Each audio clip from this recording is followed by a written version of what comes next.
भैया, रिश्ते तब बनते हैं जब रिश्तों को संभाल के रखा जाता है। पर तुम तो सब भूल गए। क्या माँ ने रिश्ते नहीं संभाले या हमें नहीं संभाला जो आज तुम कोई रिश्ता नहीं संभाल पाते हो? कल तक जिस माँ की आवाज से हमारा घर आंगन गुंजता था, आज वो अपने मुंह पर ताला लगाए बैठी है।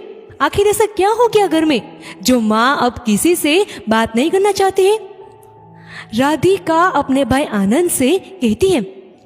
आनंद बोला, क्या कमी है माँ को? हर चीज तो उसे मिल जाती है, पर उसका ध्यान तो बेटी में ही लगा रहता है, तो बहू से कहाँ खुश होगी? ये देखो, माँ तो यहीं बैठी हुई है। क्यों माँ, क्या तुम्हें हमारे घर में कोई तकलीफ होती है? और अगर होती है तो खुलकर कहो। बेटी के पास शिकायत करने से क्या हो जाएगा? आखिरकार मैं ही काम आऊंगा, इतना याद रखना।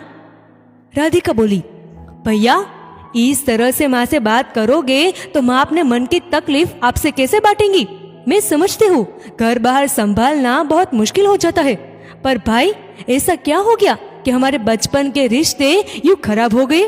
तुम्हारी कड़वी बातों के कारण तुम्हारा हर किसी के साथ रिश्ता खराब हो गया है। राधिका की माँ बुढ़ी हो गई थी। वो अपने बेटे के साथ ही रहती है। बेटी के पास जाती थी जब तक वो चलने फिरने लायक थी। अब वो कहीं जाने लायक नहीं है और जाना भी नहीं चाहती है। अब भाई को उनके लिए वक्त निकालना पड़ता है जो उसे बोझ लगता है। कई लोग अंदर से इतने बुरे नहीं होते हैं, पर उनकी बोली इतनी खराब होती है कि हर रिश्ता टूट जाता है, या कहे कि बिखर के रह जाता है। राधिका भाई सब करता था, पर उसकी बातें उसकी माँ सुनीला जी को बहुत चुभती थी। राधिका की भाभी रेणु का स्वभाव भी अच्छा नहीं था। वो अपने बच्चों को भी कहीं आने जाने से मना करती थी, तो वे भी वैसे ही बने। एक ही घर में सब अपने अपने कमरे में रहते थे। ऐसे में बेचारी सुनीला जी अकेले कमरे में छत को निहारती थी। आनंद आता तो हालचाल पूछता और चला जाता था। माँ के पास बात करने का एक ही जरिया था, वो था उसका फोन। फोन भी कोई ऑन करके देता या आवाज बढ़ाकर देता तभी वो बात कर पाती थी, अन्यथा तो वो सुन भी नहीं पाती थी। सुनीला जी की उम्र करीब 70 साल की थी। उनके पति रविंद्र बाबू की उम्र उनसे 2 साल ज्यादा थी।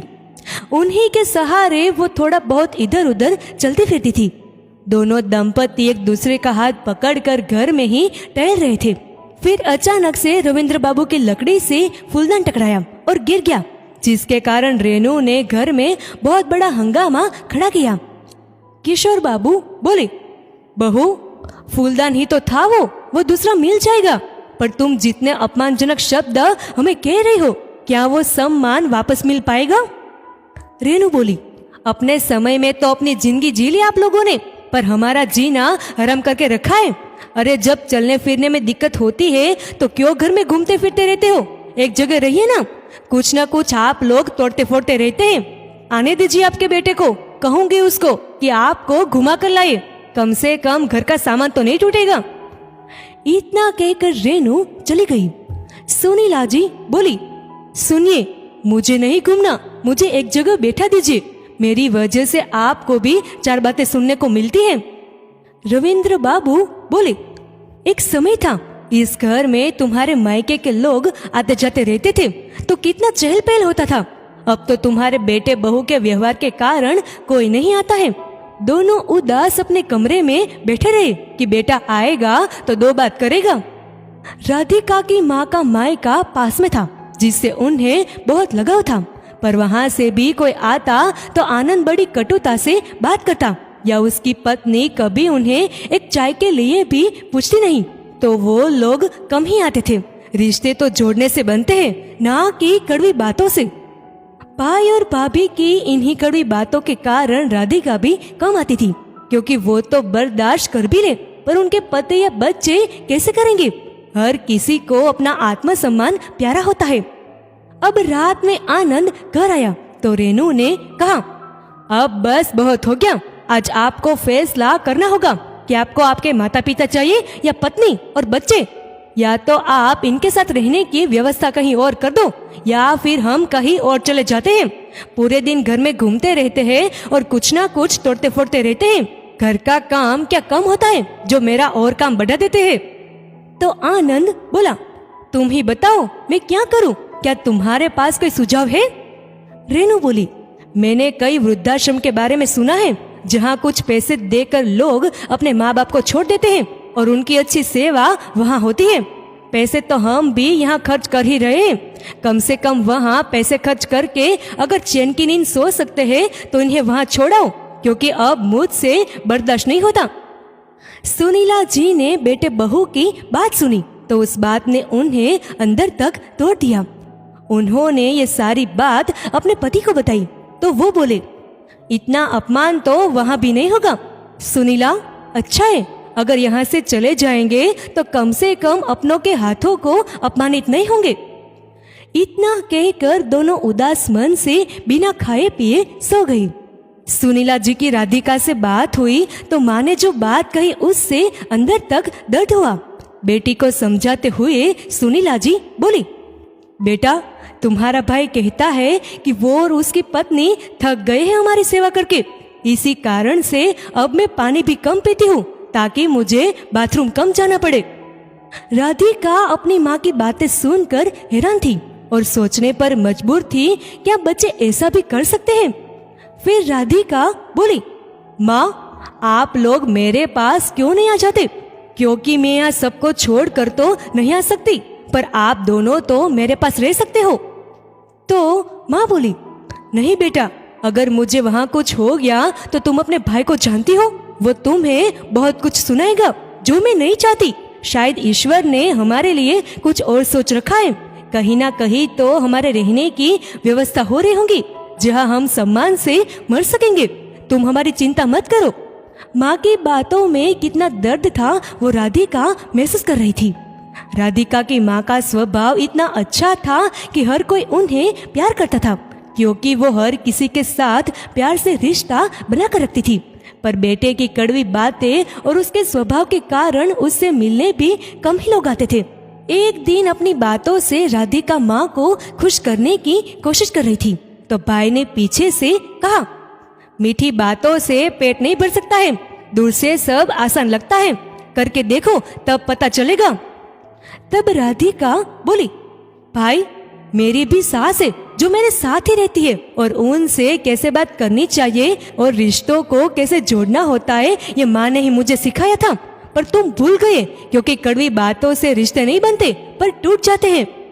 एक शाम आनंद ने अपने माता पिता को कहा, बहुत दिनों से आप दोनों घर से निकले नहीं हैं। बगल के शहर में एक बहुत सुंदर मंदिर है जहाँ कई वृद्ध लोग अपने स्वस्थ शरीर की कामना के लिए जाते हैं, तो मैंने आप लोगों का टिकट ले लिया है। ऑफिस में भी 2 दिन की छुट्टी है, चलिए वहाँ आपको घुमा कर लाता हूँ। माँ ये सुनकर बहुत खुश हुई। वही पिता को आश्चर्य हुआ कि जो बेटा पिछले 5 साल से हाथ पकड़कर बाहर नहीं ले गया वो दूसरे शहर ले जा रहा है। फिर भी उम्मीद पर दुनिया टिकी रहती है। कुछ अच्छा होने की उम्मीद सोचकर दोनों उसके साथ जाने को तैयार हो गए। सुनीला जी बोली, क्या बहू और बच्चे नहीं आएंगे? तो आनंद बोला, माँ अब आप दोनों को संभालूं या बीवी और बच्चों को संभालूंगा? दोनों में से किसी एक को ही चुनना होगा। तो देखिए मैंने आपको चुना है, अब देर मत कीजिए, चलिए जल्दी। इतना कहकर दोनों को गाड़ी में बिठाया और निकल गया। करीब 3 घंटे बाद आनंद अपनी मंजिल पर पहुंचा, कागजी कार्यवाही की और दोनों को एक कमरे में बैठाया और बोला, ये आपका सारा सामान है और कुछ पैसे हैं, जब भी कुछ जरूरत हो तो आप इन लोगों को कहिएगा। सुनीला जी बोली, बेटा क्या तुम हमारे साथ या नहीं रुकोगे? आनंद हड़बड़ाकर बोला, मैं रात के खाने की व्यवस्था करके आता हूँ। करीब 1 घंटे हो गए। जब आनंद नहीं आया तो सुनीला जी को उसकी चिंता होने लगी। फिर नरेंद्र बाबू बोले, तुम चिंता मत करो, मैं नीचे मैनेजर से पूछकर आता हूँ। जब वो मैनेजर से पूछने गए तो उसने कहा, किसने कहा आपको कि आप मंदिर की धर्मशाला में आए हैं? ये तो एक वृद्धाश्रम है जहाँ आपका बेटा आपको छोड़कर गया है, और ये देखिए उन्होंने अपना पता भी नहीं लिखा है।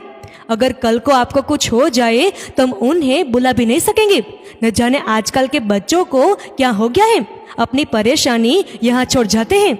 मैनेजर की बातें सुनकर उन्हें ज्यादा आश्चर्य नहीं हुआ, क्योंकि उन्हें शंका पहले से थी। वो कमरे में आए और सुनीला जी को पूरी बात बताई तो वो फूट फूट कर रोने लगी। नरेंद्र बाबू ने अब समय के साथ समझौता करना ही सही समझा और वहीं रहने लगे। 2 दिन बाद उन्होंने बेटी को फोन करके सारी बात बताई। राधिका अपनी माँ की बातों को बस सुन रही थी। फिर माँ बोली, एक बात मानोगी? राधिका बोली, हाँ माँ, हर बात मानूंगी, बोलकर तो देखो। माँ बोली, मेरे जाने के बाद अपने भाई और भाभी को माफ कर देना और रिश्ता बनाए रखना। मैं नहीं चाहती कि मेरे जाने के बाद तेरा भाई अकेला रह जाए। सही कहा है किसी ने कि माँ मरते मरते भी अपने बच्चों के लिए सोचती है। जिस माँ ने बच्चे को शहद चटाया वो माँ के लिए कड़वी बातें कैसे बोलते हैं और अपनी जननी का दिल कैसे दुखाते हैं। राधिका ने बहुत कोशिश की कि माता पिता को अपने साथ ले जाए, परंतु उन्होंने अब कहीं भी जाने से इनकार कर दिया तो राधिका वापस लौट गई। राधिका रोज माँ से बातें करती और भगवान से माँ के लिए दुआ मांगती। जब तक माँ थी ये सिलसिला यूं ही चलता रहा। कुछ साल बाद माँ चल बसी। फिर पिता ने अपनी सारी संपत्ति बेटी के नाम कर दी और बेटे से सारे रिश्ते तोड़कर उसी वृद्धाश्रम में रहने लगे। जब कोई उनसे उनके दुख का कारण पूछता तो वो बस इतना ही कहते, दुख इस बात का नहीं है कि बेटे ने हमारी सेवा नहीं की, तकलीफ तो इस बात की है कि उसने हमें छल से यहाँ भेजा। समय बीतता गया। बेटी कभी कभी मिलने आती। एक दिन पिता ने राधिका को भी वहाँ आने से मना किया, ये कहते हुए कि आखिरी समय में मैं मोह माया से दूर रहना चाहता हूँ। मैं नहीं चाहता कि मेरे आखिरी वक्त में मेरी ऐसी हालत देखकर तुम्हें तकलीफ हो और तुम्हारा दुखी चेहरा मैं अपनी आंखों में लेकर जाऊं। फिर राधिका दुखी मन से वहां से चली गई। अब बस वो फोन करके अपने पिता का हाल चाल जान लेती, पर भाई से कोई रिश्ता नहीं रखती। दोस्तों, क्या किसी ने सोचा होगा कि एक हंसते खेलते परिवार का ये हश्न होगा? बेटे बहू के लोभ ने एक बेटी से उसके माता पिता को छीन लिया और एक पति को अपने पत्नी के दर्द को देखने पर मजबूर किया। क्या इसे ही कलयुग कहते हैं? इस वीडियो को लेकर आपकी क्या राय है नीचे कमेंट करके जरूर बताइएगा। अगर आपको ये वीडियो अच्छा लगा हो तो इस वीडियो को लाइक करिएगा, शेयर करिएगा ज्यादा से ज्यादा लोगों तक, और ऐसे ही और भी इंस्पिरेशनल वीडियोस के लिए सब्सक्राइब करें हमारे यूट्यूब चैनल को और फेसबुक पर फॉलो करें हमारे पेज को। धन्यवाद।